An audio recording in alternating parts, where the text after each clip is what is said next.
morning. Hi. How are you all doing? आज का session 2 part में डिवाइड किया हुआ है. एक होगा रैपिड फायर और दूसरे पार्ट में जो भी आपने क्वेश्चंस पूछे हैं उसमें से वो क्वेश्चन जो मैक्सिमम लोगों ने पूछा है बस उसी की डेप्थ में चलेंगे. Whosoever wants to speak up, अपना हाथ ऊपर करिए और पूछिए एक एक करके. हाँ, लेडीज फर्स्ट बताइए. सर, अगर आपको अपना बिजनेस और अपना ये मोटिवेशन जो आप दूसरों को देते हैं, मोटिवेशनल स्पीकर, इसमें से किसी एक चीज को चूज करना हुआ तो आप क्या चूज करेंगे? इसको. Next question. Favourite colour. क्या? Favourite colour. Favourite colour white. ये तो यार गर्लफ्रेंड वाला क्वेश्चन है.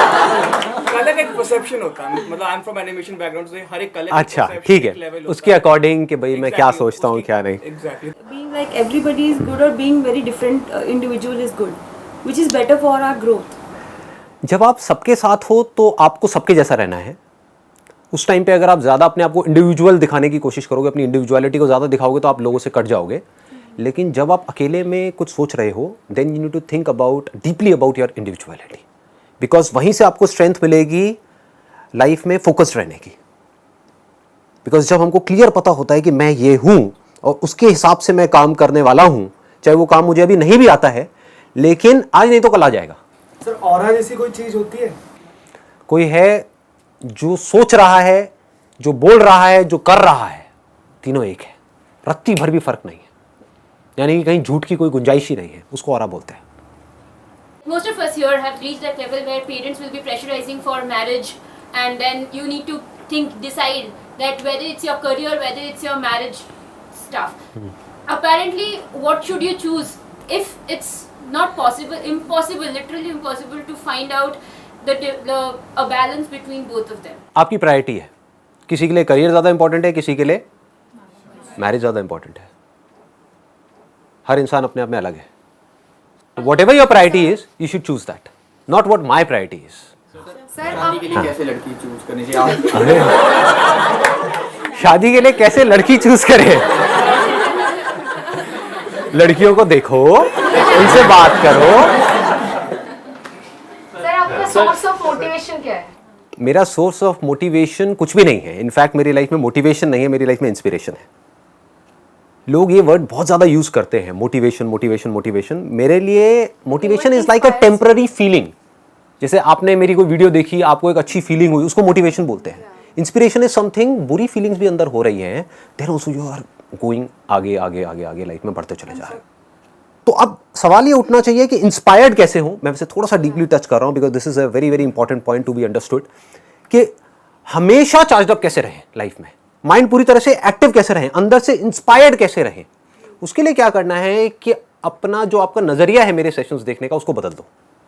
Don't look at it as a motivational session. Stop calling it as a motivational session. Call it as an understanding session.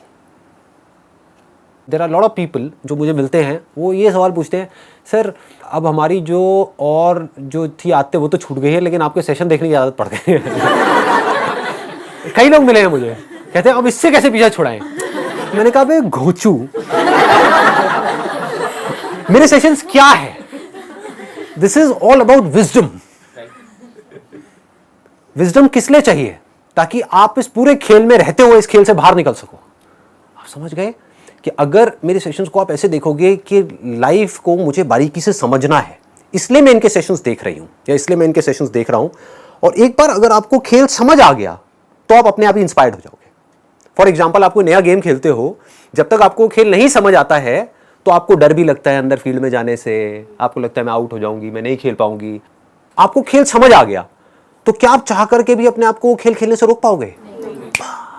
ये समझ लो.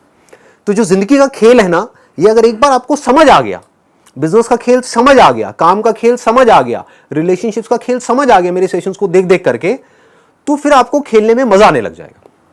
मजा आने लग गया तो आपको मोटिवेशन की जरूरत नहीं है, किसी को बाहर से आकर के आपको बोलने की जरूरत नहीं है कि आप ये करो.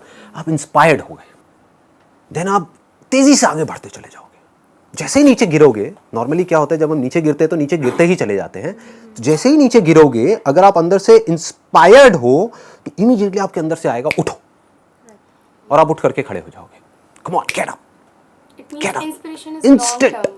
Right. Inspiration is permanent. It's permanent. क्योंकि वो आपके अंदर से आ रही है। अब इंस्पिरेशन कैसे आती है? जितनी हमारी समझ गहरी होती चली जाती है उस काम की, जो काम हम कर रहे हैं, उतना ही हम उस काम में इंस्पायर्ड होते चले जाते हैं।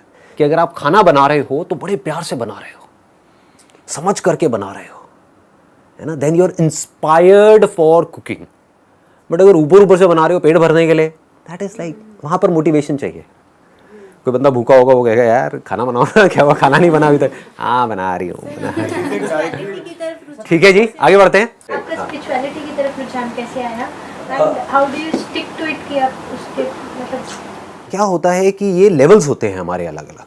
जैसे there was a point in time in my life जब मेरा पूरा फोकस था पैसे के ऊपर, कि फाइनेंशियली पूरी तरह से फ्री हो जाऊँ, कि मुझे अपनी पूरी लाइफ में पैसे के बारे में सोचना ही ना पड़े, पैसे से ऊपर उठ जाऊँ। वो कब हो सकता है? वो सिर्फ तब हो सकता है जब मैं अपने आप को कुछ एक्स्ट्रा ऑर्डिनरी बना लूँ किसी भी एक फील्ड में। तो उस वक्त मेरा सारा फोकस उस पर था। फिर वहाँ से आगे बढ़ा तो हेल्थ पे आया, फिर रिलेशनशिप्स के कुछ मेजर इश्यूज हुए, फिर था वहाँ से निकलना है। It was around 4 years back. उसके बाद में लाइफ ने एक अलग टर्न ले लिया। So all I can say to you is के don't try to jump upon things just because कि मैं वो कर रहा हूँ। कि आपको स्पिरिचुअल पाथ पे अभी चलने की जरूरत नहीं है जब तक कि अंदर से नहीं आता।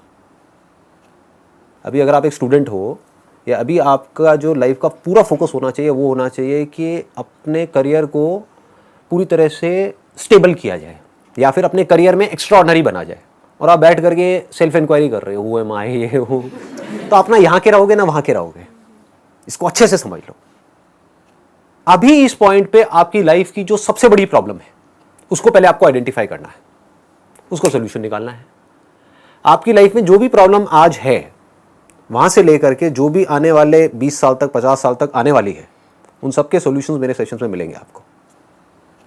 तो जो प्रॉब्लम आपको आने वाले 20 साल बाद आने वाली है, यानी कि अपने करियर में सेट हो गए, खूब पैसा आ गया, उसके बाद भी जिंदगी में खालीपन है, परेशानियां हैं, टेंशन है, व्हाटएवर इट इज, उस स्ट्रेस से बाहर कैसे आए, उसका सोल्यूशन आपको उस वक्त जरूरत पड़ेगी जब आप पैसे से ऊपर उठ गए हो। वंस यू हैव मनी, उसके बहुत सारे साइड इफेक्ट्स हैं। जैसे हर दवाई का अपना एक साइड इफेक्ट होता है, ऐसे ही पैसे का अपना एक साइड इफेक्ट है। कम हो तो भी प्रॉब्लम है, ज़्यादा हो तो भी प्रॉब्लम है।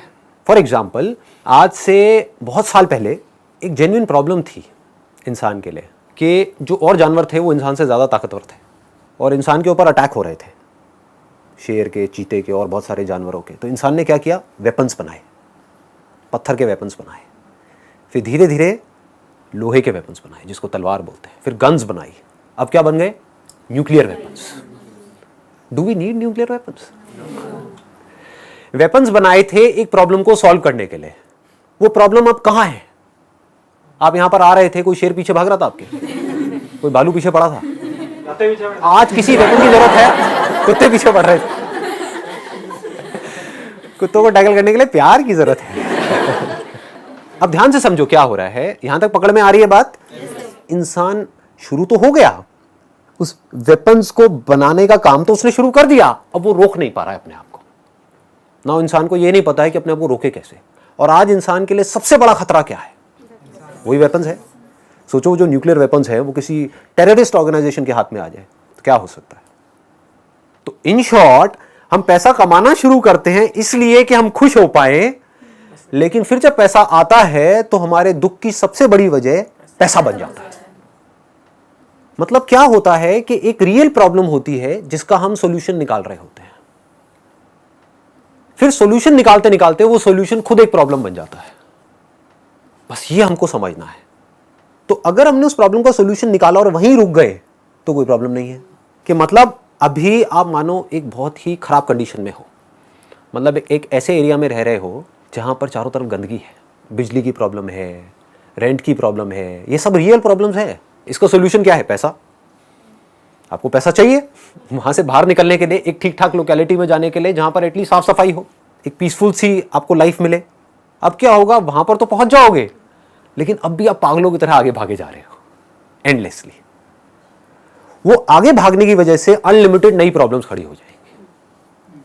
अब आप गधों की रेस में शामिल हो गए, चारों तरफ गधों की रेस हो रही है। ये न्यूक्लियर वेपन्स क्या है अगर गधों की रेस नहीं है तो? अरबों खरबों रुपए उसके अंदर लग रहा है। इसकी जरूरत है क्या इंसान को? या जरूरत है कि जो बच्चे भूखे मर रहे हैं वो पैसा उसमें लगाया जाए? सोचने वाला पॉइंट है। Do we really need nuclear weapons? ये चीज समझनी है। हाँ, rapid fire. What is happiness? Happiness एक चॉइस है।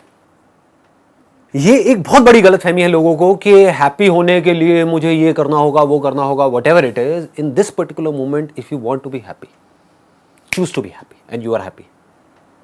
If you don't choose to be happy, आप लाइफ में कहीं भी पहुंच जाओ, कुछ भी कर लो, you will never be happy. It's a conscious choice.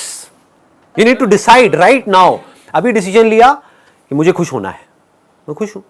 I don't need a reason to be happy. आसमान में देख रही हूं इधर उधर, मैं खुश हूं। मैं जिंदा हूं, मैं खुश हूं। मैं सांस ले रही हूं, मैं खुश हूं। मैं हूं ना। अभी तो नहीं मरे, अभी तो नहीं गड़े, अभी तो नहीं जले। हो ना, मैं हूं, मैं खुश हूं। सर स्पिरिचुअलिटी से हम वेल्थ नहीं पा सकते, एज इन कि हम एक समझ आ जाएगी पैसा कमाने की, तो उसके लिए स्पिरिचुअलिटी जरूरी? बिल्कुल भी नहीं है। देखो क्या होता है, हम अजम्पशंस बना लेते हैं which is not based upon reality. इस दुनिया में जितने भी लोग अमीर हैं, जिन्होंने पैसा कमाया है, क्या वो सब स्पिरिचुअल पाथ से होकर के वहाँ तक पहुँचे हैं? तो रियलिटी क्या कहती है कि पैसा कमाने के लिए स्पिरिचुअल पाथ की ज़रूरत नहीं है। स्पिरिचुअल पाथ की ज़रूरत किसके लिए है? पीस ऑफ माइंड के लिए है। ऑल्दो डायरेक्टली कोई कनेक्शन नहीं है, बट इनडायरेक्टली अगर आप देखोगे तो स्पिरिचुअलिटी का एसेंस क्या है? जो रियलिटी है उसको देखना, उसको समझना और एक्ट करना। स्पिरिचुअलिटी का मतलब बेवकूफ़ों की तरह बैठ करके मेडिटेशन करना नहीं है, या फिर चोगा पहन करके इधर उधर घूमना नहीं है, घर बार को छोड़ना नहीं है। स्पिरिचुअलिटी का एसेंस क्या है कि पूरी तरह से जो सिचुएशन है उसको समझ करके जो भी एक्शन मुझे सही लग रहा है उस हिसाब से एक्ट करते चले जाना। This is spirituality. तो अगर आप इसको स्पिरिचुअलिटी बोलते हो तो रियल लाइफ में आप इसको कैसे यूज़ करोगे?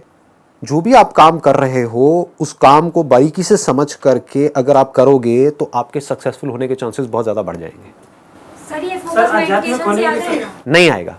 कैसे है? ये जो फोकस आएगा ये आएगा पहले आपको अपनी लाइफ की इस पॉइंट पे जो सबसे बड़ी प्रॉब्लम है पहले उसको समझना होगा। प्रॉब्लम्स क्या होती है? प्रिजन के जैसी होती है, जेल के जैसी होती है ना। अंदर ही अंदर हमारा दम घुट रहा होता है। हर एक के लिए अलग अलग तरह की प्रॉब्लम्स होती है। किसी के लिए रिलेशनशिप हो सकती है, किसी के लिए पैसा हो सकती है, किसी के लिए करियर हो सकती है, कुछ भी हो सकती है।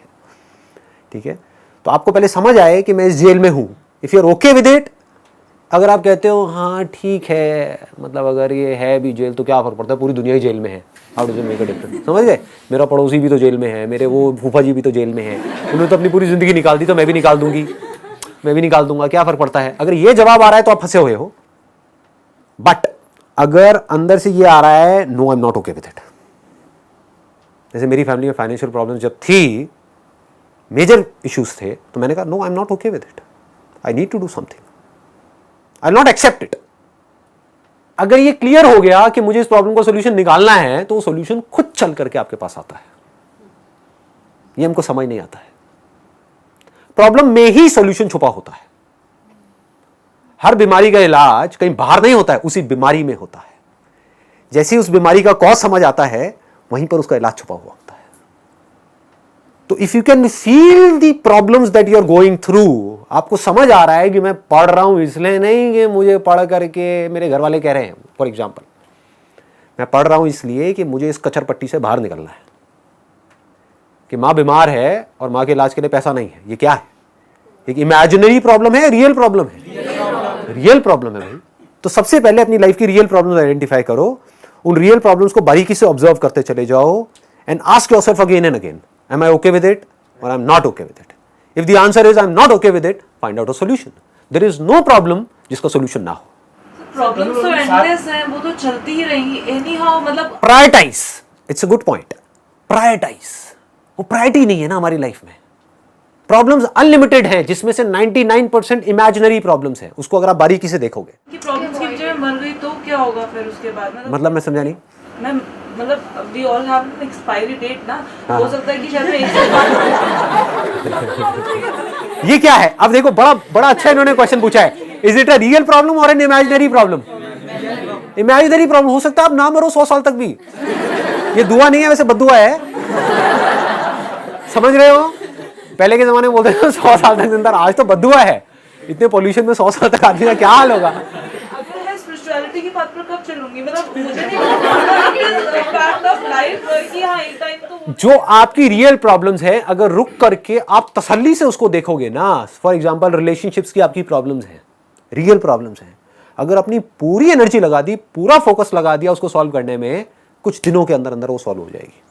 Sometimes something is happening in the relationship, maybe in the office, कुछ conflicts, कुछ politics चल रही हैं, something like that. And एक बंदा प्रेशराइज हो रहा है चीज़ों को लेकर के, उसको बार बार प्रेशराइज किया जा रहा है। अब वहाँ पे अगर मैं बोलूँ कि मुझे अपना स्पिरिचुअल पावर यूज़ करना है, आई हैव टू थिंक कि like I am positive, whatever is going on let them go, मतलब चलने दो उसको। सो वहाँ हम लोग ये स्पिरिचुअल पावर यूज़ कर सकते हैं, वहाँ हम अपनी थिंकिंग को चेंज कर सकते हैं ना पॉजिटिव वे। राइट, बट वो भी समझना होगा कि वो फ्रस्ट्रेशन किस लेवल की है। एक है कि कोई हम किसी ऑफिस में काम कर रहे हैं और हमारा जो बॉस है वो एक लिमिट में हमारा टॉर्चर कर रहा है, या वहाँ पर जो पॉलिटिक्स है वो लिमिट में है, तो वहाँ पर तो आप ठीक है एक पर्सपेक्टिव को अपने चेंज कर लोगे, अलग नज़र से दुनिया को देख लोगे, वहाँ पर जो फ्रस्ट्रेशन है उसको घर पे जा करके थोड़ी देर मेडिटेशन करोगे, थोड़ा सा रिलैक्स हो जाओगे। लेकिन अगर वो प्रॉब्लम बड़ी है तो वो रियल प्रॉब्लम है, यानी कि जो ऊपर बंदे बैठे हैं वो करप्ट हैं। समझ पा रहे हो कि जो बॉस है उसका नेचर ही ऐसा है कि वो आपको चैन से जीने ही नहीं देगा। वहाँ पे कोई स्पिरिचुअलिटी काम नहीं आएगी, वहाँ पे क्या काम आएगा? Action. You need to act fearlessly. Action क्या कहेगा? छोड़ो इस कंपनी को, कोई और कंपनी ज्वाइन करो। अब वहाँ पर फियर क्या कहेगा कि अगर मैं किसी और कंपनी में गया, वहाँ पर भी यही प्रॉब्लम हुई तो क्या होगा? ये क्या है? ये इमेजिनरी प्रॉब्लम है। बस इसको बारीकी से समझ लो। हर बीमारी की एक दवाई होती है, उस दवाई का भी एक साइड इफेक्ट होता है। अब आपको देखना है कि वो जो साइड इफेक्ट है वो ज्यादा बड़ा है या बीमारी ज्यादा बड़ी है। पकड़ में आ रहा है? कोई मेडिकल फील्ड से है आप में से? हाँ, तो आप समझ पा रहे होगे मैं क्या कह रहा हूँ, राइट? डॉक्टर्स को ये कॉल लेनी होती है कि अगर ये किया तो इसकी वजह से ये कॉम्प्लिकेशंस आ जाएंगी, लेकिन आप कहोगे कि नहीं, अभी जो प्रॉब्लम है वो इतनी बड़ी है कि उसके आगे कॉम्प्लिकेशंस जो एक्चुअल में बहुत बड़ी है लेकिन वो भी छोटी है। बस अभी आप अपनी लाइफ में अगर आइडेंटिफाई कर लो इस पॉइंट पे रियल प्रॉब्लम ये है और मुझे इसका सोल्यूशन निकालना है और सिर्फ इसी का निकालना है, क्योंकि ये इस वक्त टॉप प्रायोरिटी पे है। इसको प्रायोरिटाइज करना बोलते हैं। आपको समझ आएगा टॉप पे ये है, नंबर 2 पे ये है, नंबर 3 पे ये है, नंबर 4 पे ये है, और आपको रियलाइज होगा कि मैं अपना सारा एफर्ट लगा रहा हूं अभी इस पॉइंट पे नंबर 10 वाली प्रॉब्लम के लिए या नंबर 100 वाली प्रॉब्लम के लिए। पकड़ में आ रहा है? हाँ, ऐसे जब ऐसे चलोगे तो क्या होगा, इसको भी ध्यान से समझो। आपका जो माइंड है उसकी जो एनर्जीज है वो फ्री हो जाएंगी। आज आपकी जो माइंड की एनर्जीज है वो फ्री नहीं है, क्लटर्ड है, माइंड के अंदर खचड़ पचड़ है।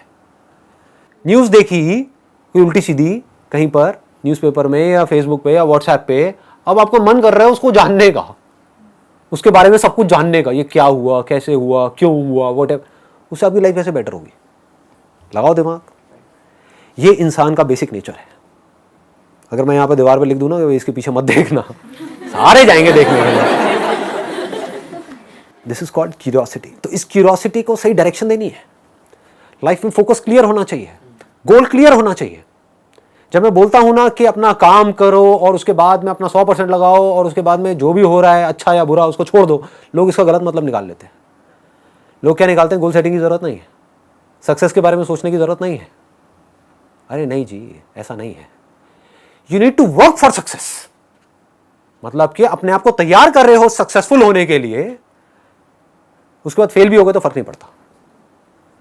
जब मैंने अपने करियर की शुरुआत करी थी तो मेरा जो गोल था वो उस समय कोई क्लियर नहीं था, तो इट वाज लाइक भटका हुआ था, कभी कुछ कभी कुछ कभी कुछ, धक्के खा रहा था इधर उधर। फिर एक ऐसा पॉइंट आया था जब जा करके गोल क्लियर हो गया था कि मुझे ये करना है। जैसे वो क्लियर हुआ, सक्सेस मिल गई। पहले ये सीखना है कि माइंड को एक जगह पर लगा करके कैसे सक्सेस को अचीव किया जाता है, पहले ये समझ आना चाहिए। जब आपको वो समझ आ जाएगा तो वो आपकी आदत बन जाएगी। वो तब हो सकता है जब प्रॉब्लम बहुत बड़ी हो। जैसे अभी अगर मैं आपको यहाँ पर फॉर एग्जांपल एक पानी का बड़ा सा ड्रम रखूँ और आपका मुंह ले जा करके उसके अंदर कर दूँ, क्या होगा? एनर्जी आपकी कम लगेगी बाहर निकलने के लिए या पूरी लग जाएगी? क्यों? प्रॉब्लम बड़ी है, बहुत बड़ी है। इससे बड़ी कोई प्रॉब्लम है? नहीं है। तो जितनी बड़ी प्रॉब्लम उतनी बड़ी एनर्जी, उतनी बड़ी फोर्स के साथ आप उसका सॉल्यूशन निकालोगे और उतने ही ज्यादा चांसेस होंगे उस प्रॉब्लम को सॉल्व करने के। तो अभी आपको पकड़ना है कि आपकी ऐसी कौन सी प्रॉब्लम है, कौन सी ऐसी बीमारी है या क्या ऐसा इश्यू है अभी आपकी लाइफ में जो सबसे बड़ा है, जिसका सॉल्यूशन नहीं निकाला तो हो सकता है आपके अंदर से आए, नहीं भैया इसके बिना तो लाइफ नहीं चल सकती। तो अगर प्रायोरिटी सेट है लाइफ में तो फोर्स पूरी आएगी, फिर डर नहीं होगा वहां पे, फिर ये नहीं होगा कि मैं ये कर पाऊंगा या नहीं कर पाऊंगा, फिर तो कर ही जाऊंगा। आपने इस तरह से लाइफ की एक भी प्रॉब्लम अगर आपने सॉल्व करी तो अगली प्रॉब्लम जो होगी, जो सेकंड प्रायोरिटी पे होगी, उसको भी आप बड़े आराम से सॉल्व कर सकते हो। कॉन्फिडेंस बढ़ गया ना। कॉन्फिडेंस ऐसी तो बढ़ता है, एक काम किया और वो अच्छे से किया, उसमें मैं सक्सेसफुल हुआ, अब मेरे में कॉन्फिडेंस है, मैं दोबारा भी वो काम कर सकता हूं, उन्हीं फंडों को कहीं और भी लगा सकता हूं। फिर धीरे धीरे क्या होगा, लाइफ सॉर्ट आउट होती चली जाएगी। लाइफ तो वन वर्ड में डिफाइन करना होगा। लाइफ को वन वर्ड में डिफाइन करना, खेल है, Sir, spirituality Game of for life. present life or for next life? Do you have a proof of next life? No, no. सिर्फ अपनी बात करना और लोगों की नहीं, नहीं है ना, तो वाई गेट इनटू बिलीव्स? हो सकता है दूसरी लाइफ हो सकता है ना हो, ऐसी फालतू की इमेजिनरी प्रॉब्लम्स में जाना ही क्यों है जबकि रियल प्रॉब्लम्स अनलिमिटेड है। अच्छा ट्रुथ क्या है लेकिन? मतलब मेरे पूरे सेशन की धज्जियां उड़ा दी। मैं अभी क्या कह रहा हूं भाई मेरे, देखो ध्यान से समझो। वैसे तो एक चीज आपके आगे लाइव डेमो हो रहा है, समझ रहे हो ना लाइव डेमो क्या है। मैंने क्या कहा, आपकी रियल प्रॉब्लम्स कुछ और हैं, लेकिन हम इमेजिनरी प्रॉब्लम्स के सॉल्यूशन ढूंढने में लगे हुए हैं। मैं बोलता हूं है, मैं बोलता हूं नहीं है, उससे फर्क क्या पड़ने वाला है? लगाओ दिमाग, आपकी लाइफ कैसे बेटर होने वाली है। तो अगर आपकी ऐसी आदत बन गई जिसकी मैं बात कर रहा हूं, अगर ये बात पकड़ में आ रही है, तो क्या होगा, आपका हमेशा जो ध्यान है वो सिर्फ और सिर्फ रियल प्रॉब्लम्स पे रहेगा, और उसमें से भी जो अभी टॉप प्रायोरिटी पे होगी उस पे रहेगा। फिर एक ऐसा टाइम आएगा आपकी लाइफ में जाकर के जब रियल प्रॉब्लम्स होंगी ही नहीं। सर सबकी सारी प्रॉब्लम सॉल्व हो गई हो, उसके बाद में क्या? उसके बाद में इस दुनिया में बड़ी प्रॉब्लम्स है। चलो जी, थैंक यू सो मच।